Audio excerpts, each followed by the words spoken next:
So today I'm going to show you how to use and install the Simply Seat Gap Filler. The Simply Seat Gap Filler is an easy solution to the age-old problem of dropping items such as coins and other small objects in between the center module and seat of your car.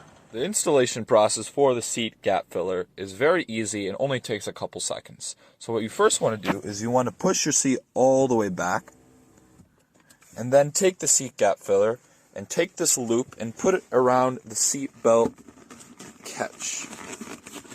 You want to make sure that's pushed all the way down, and then you can fit the seat gap filler into the seat gap. Then return to your seat position just as normal, and there you go.